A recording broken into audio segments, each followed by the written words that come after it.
943 services మనం ఈ రోజు మన మిత్ర ద్వారా ప్రజలకి అందిస్తాం జరుగుతుంది. గౌరవ సభ్యులు చెప్పినట్లు 9552300009 ద్వారా ఈ సర్వీసెస్ అన్ని అందిస్తాం జరుగుతుంది.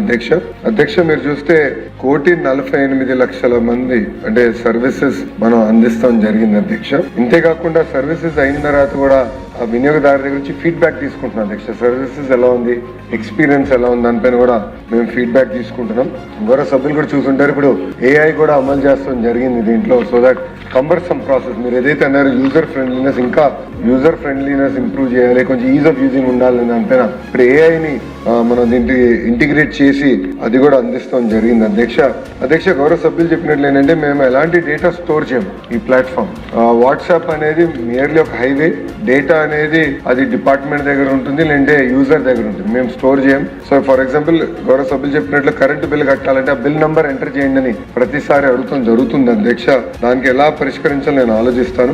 అంతేకాకుండా మీరు అన్నట్టు కొంత ప్రాసెస్ రీఇంజనీరింగ్ అనేది జరగాలి. ఇప్పుడు వాస్తవంగా మేము ఏం చేసామంటే ప్రభుత్వము ఉన్న ప్రాసెస్ ని డిజిటలైజ్ చేసింది. ఇప్పుడు ప్రాసెస్ రీఇంజనీరింగ్ అనేది చాలా అవసరం అధ్యక్ష. ఈ రోజు ఒక బటన్ నొక్కితే మనకి భోజనం వస్తుంది, బటన్ నొక్కితే ట్యాక్సీ వస్తుంది, బటన్ నొక్కితే ఇంటికి కావాల్సిన సరుకులు వస్తున్నాయి, బటన్ నొక్కితే సినిమా చూడొచ్చు. అలాంటిది బటన్ నొక్కితే ప్రభుత్వం పని చేయాలి, బటన్ నొక్కితే వాళ్ళకి కావాల్సిన సర్టిఫికేట్లు వాళ్ళకి అందజేయాలన్న ఆలోచన నా యువగలం పాదయాత్రలో ప్రారంభమైంది. అది సింగిల్ నంబర్ ద్వారా చేయాలని ఒక లక్ష్యంగా పెట్టుకున్నాం. గౌరవ సభ్యులు చెప్పినట్లు భారతదేశంలో ఏ రాష్ట్రం జరిగిన విధంగా మన రాష్ట్రంలో ఇన్ని సర్వీసెస్ మనం మన సిటిజన్స్ కి అందజేస్తున్నాం అధ్యక్ష.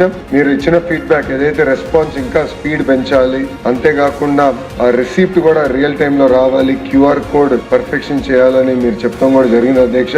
నేను ఇక్కడ కోరేది గౌరవ సభ్యులను కోరేది కూడా మీరు కూడా కొంచెం వాడి ఫీడ్బ్యాక్ మాకు ఇవ్వండి. ఎలా ఇంప్రూవ్ చేస్తే బాగుంటుంది, ప్రాసెస్ ని ఎలా ఫైన్ ట్యూన్ చేస్తే బాగుంటుంది.